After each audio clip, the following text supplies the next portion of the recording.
Enter the Matrix. Yo, what's going on? It's someone that's no one, and welcome back to today's report. Today's report is coming from Xavier, and this was sent in.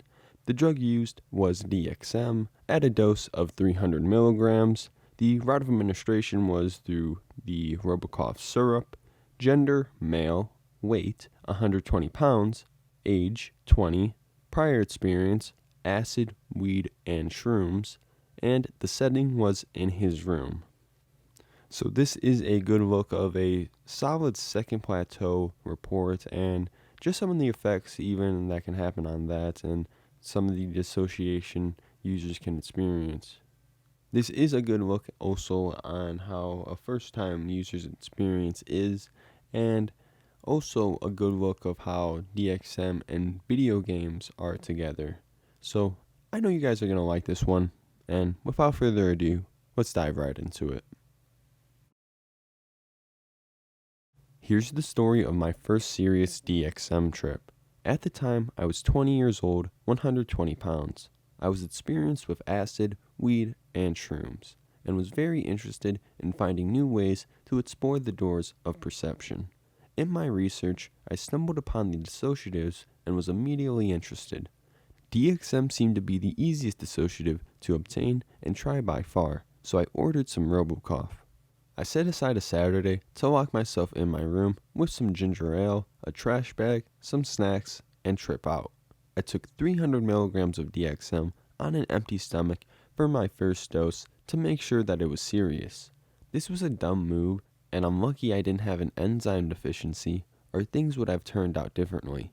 In the afternoon, I downed the 300 milligrams of RC in one shot with a chaser, and it was the worst thing I have ever tasted to this day. The taste stayed in my mouth for 10 minutes, no matter what I tried. Once I had recovered from the foul taste, I sat at my computer with a music visualizer to wait to come up. After about 30 minutes, I began to feel a bit slow and heavy, a sort of stoned mind, drunken body feeling. These effects slowly increased over the next half hour. After 1 hour, I was beginning to feel queasy. It became uncomfortable to sit upright, so I grabbed my ginger ale, moved to my bed, and lied down with my headphones to rest it off. I should have been more worried and unhappy, but I was beginning to feel a sort of mental numbness, like I was somehow muffled or farther away from the world. After lying on the bed zoning out to my music for a while, my stomach felt better. I felt like I had been on that bed for over an hour, but it was barely half an hour. Time was definitely moving slower. It was now about 2 hours after I had drank the DXM, and the effects were ramping up. I no longer felt like I would puke, but my stomach felt oddly tight as if it were getting squeezed by a big rubber band. I no longer felt drunk or high, but rather extremely distant. My thoughts felt like they took forever to put together, yet were still accurate. My whole body felt unfamiliar and numb, as if I were an alien in a host body. I also felt a strange feeling of emotional flatness, as if I could not be angry, happy, sad, or anything else. Most amazing was that I was beginning to see images with my eyes closed, simple silhouettes and shadowy figures at first, but at around the 2.5 hour mark, I was seeing green digits falling down the blackness of my eyelids, like in the Matrix. This eventually gave way to the morphing mass of squiggles on the background that was constantly squirming and forming new shapes. Soon I discovered that if I thought of something very hard, my hallucination would morph into it for a short time. After I had been lying on the bed for around 2 hours, I craved my computer again. Getting out of bed and walking to the computer felt like I was a marionette doll and a puppeteer at the same time. Before I began tripping, I had set aside a few computer games I had never played for future me to choose from. I went with GTA 4. I felt like I had tunnel vision staring at the screen, as if it were all I could see. The game had a sort of unique aura to it, calling out to me.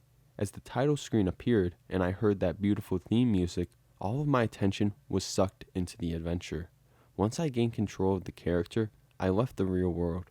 As far as I was concerned, I was Niko Bellic, living in Liberty City. Everything was new and novel, from the way Niko moved around to the ways the concrete sidewalks shined in the sunlight. At this point in time, I was moving extremely slow. In-game days felt like real-life hours. Every half hour or so, I would suddenly remember I was playing a video game and snap back to reality. I would check the clock frantically, thinking I had blew hours of my trip zoning out, only to see that a few minutes had passed since my last awakening. In one of these moments, I remembered the Matrix letters I had seen on the bed earlier. I still remember this moment very clearly, as it felt explicably profound and important, as if I had really just escaped from some kind of simulation. GTA 4 possessed a kind of supernatural aura, and it drew me to play it even more. Eventually, I needed to get up to use the bathroom. My perception of time was so bad at this point, I couldn't tell you what time it was, but it was dark outside, so I would estimate around 11 p.m. or midnight. Getting out of my chair was even more difficult than before. I felt like a rag doll with weights on my arms and legs, being strung around by a fishing line hooked to my head. At this point, GTA 4 had taken over my mind. I found myself thinking in a corny Russian accent. Standing up and walking, I felt a constant urge to jump in the air as if I were still hitting the space bar. I somehow managed to walk from my room down the hallway to the bathroom without falling flat on my face. My digestive tract felt constricted like my stomach, and taking a piss took a very long time. After stumbling my way back to my room, I hopped back on GTA. I still felt extremely spaced out, but totally engaged on the game at the same time. After this point, I can't remember much specifics. The effects wore off very slowly. I played GTA 4 non-stop until around 9 a.m. the next morning and crashed only because I was too exhausted to continue. I slept for only 3 or 4 hours and woke up feeling oddly stimulated, like I had just smoked a cigarette quickly. The GTA radio was still playing in the back of my head. My body also still felt oddly stiff. Walking felt like my legs were frozen from my waist down.